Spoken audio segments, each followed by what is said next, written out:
Bu İlham To'xti bizning sho'rug'liq kim bu? Buni keyinroq uqdim. O biz vatandagi chag'ilda bek uqilmagan bo'lg'achqa ko'rganlikim esimdami yo'q. Bu gapga bundoq kelayli. Bu İlham To'xtini mashhur qilish bir proje bo'lsa kerak deb o'ylaydim men burun. Dastlablarda. Bu qachon boshlandi? 2008'lerde başlandı Maytavur. Şu çağıldı Fransa'ya kelip ketişleri bo'lgan İlham To'xtining. Bu kelip ketişlerinin her qitimida radyo buni xabar qilgan, ziyorat qilgan. Şu onda bildim endim bu kişini. Burun etin anlagan yüzünü görmegen ama ondan bir meşhur adamlikini bilmeydim. Bu radyo haber qilgandan keyin oy bu haliqi bizning sho'rug'liq shu deb. Bu anlasam dotsent ekan, iqtisodshunos deb angladim. Xitoy Cumhuriyetining 5 yillik planini yozishga qatnashibdimish. Ve bu 5 yıllık plan terkibinde Şarkı Türkistan kısmını yazıptırmış degenlerini anlığınımda tabii yosunda bir yutluk oluş süftüdü pəxirlendim. Burunqi xanımı Müşelqi Cevher degen kızının anısı menin kol verip aksınılı oluşkan bir tuqqunumda. Bir məhəllikim. Onu bilmən. Şu öydük çağda saat bilmən. Xanımı bilen mən dəslabki Kanadaga yeni kelgen yıllarda telefon söz görüşüp turuptu məndə biz aksanalı ulaşqan bolğandı ki.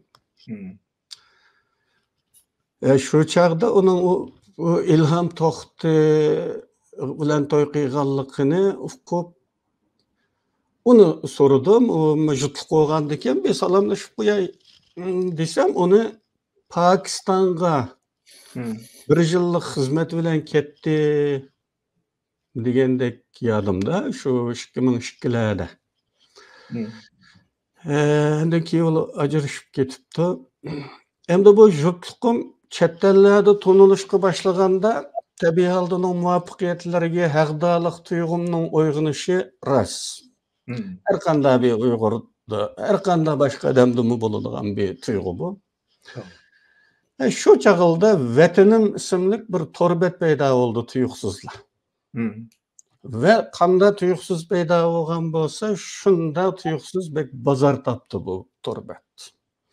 Bu torbetning aqsdagi mablag' sag'utchi Mamtimin Hazratmiş. Germaniyada birisiga maaş verip başqurg'uchi qilib chiqargan bir torbet ekan. Bu Mamtimin Hazrat Azat degan ismda ko'p maqolalarni yozatdi bu torbetga. İlham To'xtini mashhur qilishni o'ziga vazifa qilgandek bir holi bor edi bu torbet ve Mamtimin Hazratning. Keyin radiodan surishti qilsam, bu hali keyingi ish. Radiog'imi Mamtimin Hazrat bildiribdi ekan. Bo'lmasa uni bir Fransiyaga mundaq bir katta adam chiqdi deganni ular nereden biladi? Fransa'ya keldi, ziyaret qilsanglar deb tavsiyada bo'libdi ekan. Ve bununla binaen Gülçehre Hanım bu işini üstüge yaptırmış. Bu Gülçehre Hanım'ı meşhur habercilerden biri. Hemenle tonuş, radyonun en konulardan bulup, radyoda yıllar işlep жүрgenden keyin ailesi arkasından çıkan bir hanım. Bu münasebetlerime bana kızık duyuldu. Vatanim to'rida daimli İlham To'xtining mashhur to'rbeti Uyg'ur bizning gibi bo'ladi. Uyg'ur biz deydigan bir to'rbeti bor İlham To'xtining. Weywur Zeyshan deydi Xitoychisini Uyg'urlar torda deb ataladi Xitoychisi. Asosli Xitoycha edi bu to'rbet. Onun munbar qismi Uyg'urcha edi. Şuna bir gün bu torbetki qarab baqqım keldi. Qaradım, Uyg'urcha munbar betiga qaradim tabii. Xitoychasiga qaramay. Qaradim da hayron qoldim. Ey Allah! Hozir bu Xitoylar haqiqiy demokratiyaga keçdimi nima deb o'yladim. Agar bunday bo'ladigan bo'lsa, endi chet elda turishimizning hojati qolmaydi. Vatanga qaytib shu yerda tashviqot qilsak, texmi yaxshi bo'ladi. Shundaqmi? Chunki bu Ilhom To'xtining to'rbitiga har qanday maqola yo'llanaverdi ekan. Radioninki qurultay va Rabiya xonimning faoliyatlariga aloqador xabarlari, Vatanim to'rbitiga yo'llangan Mamtin Nazratning ozod taxalluslik maqolalari, bizning mushalqi mashhur Mehmet To'xtining maqolalari, ish qilib oshkora Sharq Turkiston deyiladigan, Xitoy deyiladigan yozmalarning jimisi bor ekan. Ilhom To'xtining bitida. Buni ko'rganda kim o'ylamaydi? Xitoyning bu darajada fikr erkinligini qo'yib etganligini. Ya taladiki qaqshashilninki şey 80% bekali bo'ladi bunda. Qaqshimisi bo'ladigan bo'ladi. Bu demokratiya ish qashqan tursa. Bu chaqlarda Vatanim turida ozod taxallusi bilan maqola e'lon qiladigan Mamtin Nazrat yana bir maqolada o'zini oshkorladi. Ozod degan kim? deb. Ajnaraq bir mavzuda. Bu bichora adam taxallus bilan qilgan barliq buyuk xizmatlarini o'zi bayon qildi bu maqolasida va o'zi baholab, o'zi muayyanlashtirdi. Ya'ni go'yo kishilar bu Ozod degan kimdi? Ajab cho'ng ishlarni qilib etdi bu kishi. Allah ko'kdan bir farishta tushidimi yo o'mchik polvon aramizga kelib qoldimi degandek qiziqishlar palakka yetib, buning sirini topolmay halak bo'lib ketgandek zan etib, o'zicha o'zini oshkorlab, nega tava qilishini bilolmayotgan hali hayronlik va hali cho'qinishlarga opirin rahmatlarga darhol to'g'ri adres ko'rsatishga oldirdi edi. Bu kishi doim o'zini aytganmandek bir sahnada ko'rish havasida bo'lib, parad qabul qiladigan sahnada turib, qo'l bilan eshitish rasmanligi va bir odam bu. Pastki milyonluğa ammaga. O o'zini oshkorlagandan keyinmi, Mamtin Nazrat ekanligini oshkorlagandan keyinmi? Hali Ozod deganni. Xitoyning terrorchi tizimlikidagi bu shaxsning maqolalari Ilhom To'xtining to'rbitida mavjud bo'laverdi. Bilasizlar, 5-iyuldan keyinla birmuncha Uyg'urcha to'rbet qurg'uvchilari qo'lga ilinib to'rbetlar taqalganligini bilasizlar. Ularninkida hech qanday oshqun darajadagi mazmunlar yo'q edi. Sharq Turkistonni demaydi ular. Xitoy demaydi ular. Mustaqillik yoki Xitoyning zulmlari falan pokunni demaydi. Shunda bo'lsin u qo'lga ilindi. Taqaldi torbetlari. Shundaqmi? Buni hammaning xabari bor. Yo'qlan gumon bilan qo'lga ilindi, ammo bu Ilhom To'xtininkida har narsa bor. Şu çağıldı. Endi bu Vatanim torbitimi bek katta bir torbet oldu. Xuddi bir saharga yaqin ko'ringan cho'lpandek pallada bir ko'rinibla tez arada yo'qoldi torbet. Bu jarayonda butkul 5-iyul qatliamining rasmlarini, xabarlarini mush torbet e'lon qildi. Bu munayet qiziq bir muammo. Bu aşa Uyg'ur biz degan Ilhom To'xtining biti bilan Achsingildek bildimangan torbetliydi. Mening ichimni bir qurt yeyishga boshladi. Bir o'yin sahnalanmoqda edi. Bir o'yin. Bu zodi qanday bir o'yindi deganni o'ylab qoldim. Barliq Uyg'urlar uchun bir doya tiklab turish o'yini ekanligi ko'nglimdan kechish bilan vatandagilardan o chog'da torbet aloqamiz bor. Vatandagilardan Ilhom To'xtining torbetini ochib ko'rib baqqanlar bormi, yo'qmi shuni surishtirdi. Hatta ba'zilariga maxsus zakaz qilib sen ko'rib baq, ichib baq dedim. Vatanda ichilmaydi ki bu torbat. Demek vatanda ichilmaydigan bir torbatda o'yin o'ynalayotgan bo'lsa, demek o'yinning obukti vatan sirtidagi Uyg'urlar ekan deb hukm qilishga bo'ladi. Bu hukmdan keyin men bir maqola yozdim.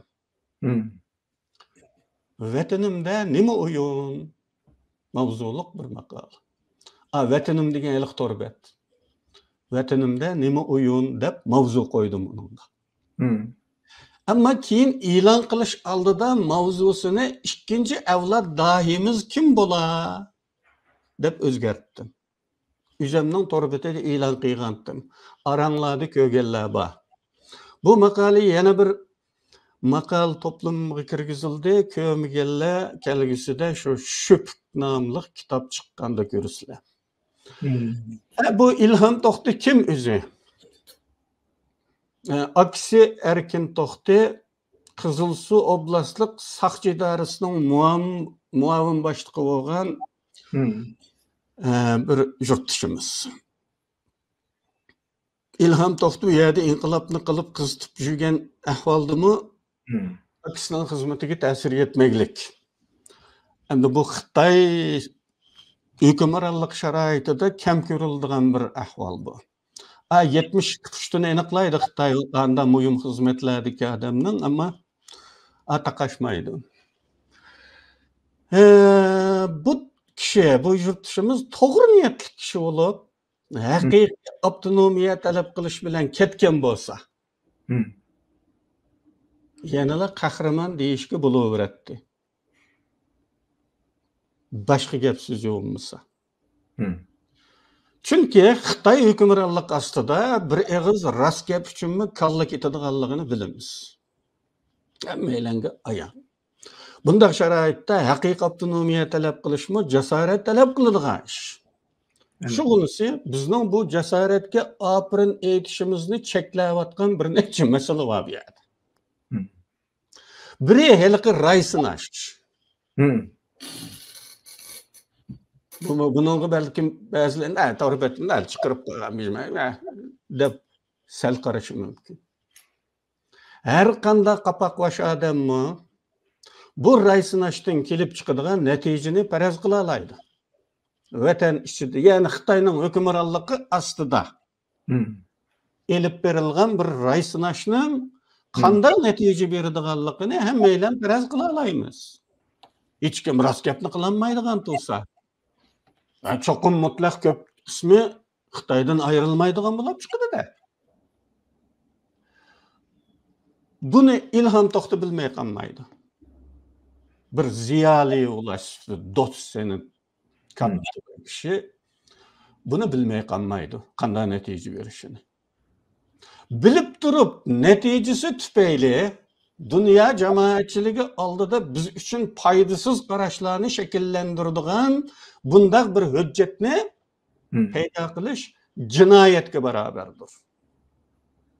Biz bu raysinash paydo qilgan foydasiz tunishlarning ziynini bundan keyin tortamiz, xeyli zaman tortamiz.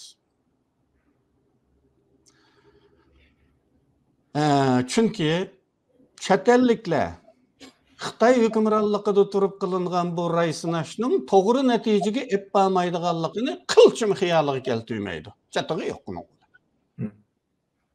Natijani ko'rdi, bunday deb kallaga u qachildi. Yana biri İlham To'xti Xitoylarning heliqi o'yinida 2008, 2009, 10'lardaki vatanim İlham To'xtining Uyg'ur biz torbetining açısını birlikte oynagan o'yinda bilib rol aldimi, bilmay rol aldimi? Nima uchun mushundaq bir o'yinga vasita oldu? Bu taraflarni o'ylamay bo'lmaydi. Ya'ni bilib rol olgan bo'lsa, heliqidek Fransiyaga kelib ketib turishlaridan birisida ketmay turib olgan bo'ladi. Andan bizga doya bo'ladi. Menimcha Xitoyning bu o'yini buzilib ketdi. Esli ajında dаңlıq qıp durup, keyin emden chet elge chiqqan bir fursatlılar siyasi iltija qılıp ketmeydigan bo'lib turib qalsa, endi bizga doy bo'ladi emasmi?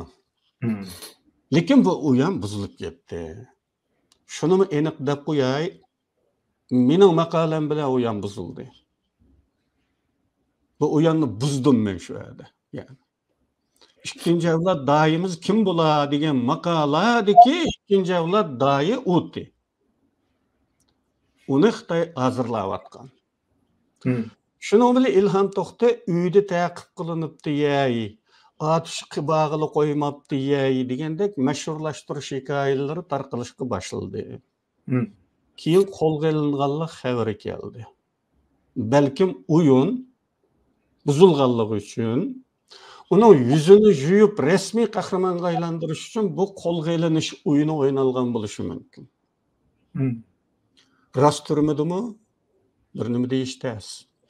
Qilmishlari alayda gumonliq bo'lgan bu kishini endi mustaqillik jangchisi qilib ko'tarib chiqish, yiliq tashlanib qolgan projeni qaytadan boshlatishmi qanday? Bu tarafini o'ylab ko'rmay bo'lmaydi.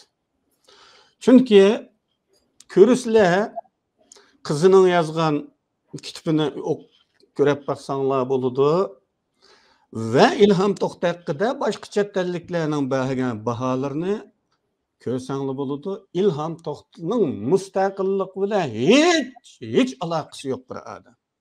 Hech aloqasi yo'q. Aksincha intayin o'chmanlik qilgan o mustaqilchilarga. Mana bu mening tushanchamdagi Ilhom To'xta.